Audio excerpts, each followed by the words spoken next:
கடலூர் மாவட்டம் பண்ருட்டி அருகே வன்னியர் சங்க போராட்டத்தில் உயிர் நீத்தவர்களுக்கு அஞ்சலி செலுத்த வந்த காடுவெட்டி குருவின் மகனை பாமகவினர் தடுத்து நிறுத்தியதால் பரபரப்பு ஏற்பட்டிருக்கிறது. இது பற்றிய விவரங்களை செய்தியாளர் தேவநாதன் வழங்கிட கேட்போம். தேவநாதன், வணக்கம். இது தொடர்பான கூடுதல் விவரங்கள் என்ன?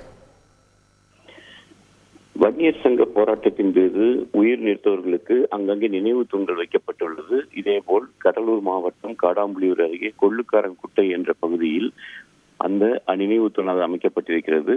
இன்று அவர்களது நினைவு நாளை முன்னிட்டு பாட்டாளி மக்கள் கட்சி தலைவர் அன்புமணி ராமதாஸ் பிற்பகல் இந்த நினைவு தூணில் வந்து அஞ்சலி செலுத்த வருவதாக இருந்தது.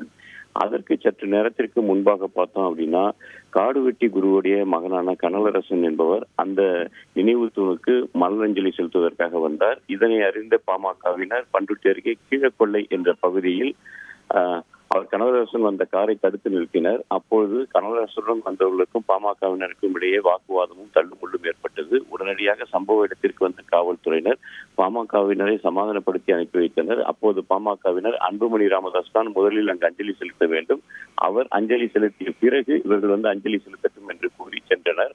அதன் பிறகு போலீசார் கனகராசனை தடுத்து நிறுத்தினர். அப்போது கனகராசன் தான் அஞ்சலி செலுத்தப் போவதாக தெரிவித்தார்.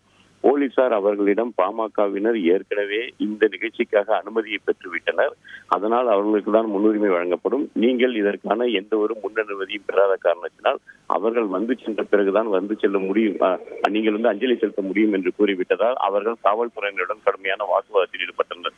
இந்த வாக்குவாதத்தின் நிறைவில் போலீசார் கண்டிப்பாக அன்புமணி ராமதாஸ் வந்து சென்ற பிறகுதான் உங்களை அனுமதிக்க முடியும் என்று கூறிவிட்ட காரணத்தினால் கனகரசன் மற்றும் அவருடன் வந்தவர்கள் அங்கிருந்து திரும்பி சென்றனர். இதனால் அந்த பகுதியில் பார்த்தோம் அப்படின்னா சிறிது நேரம் ஒரு பரபரப்பான சூழ்நிலை வந்து நிலவி வந்தது.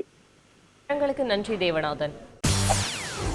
செய்திகளை உடனுக்குடன் தெரிந்து கொள்ள உடனே சப்ஸ்கிரைப் பண்ணுங்க.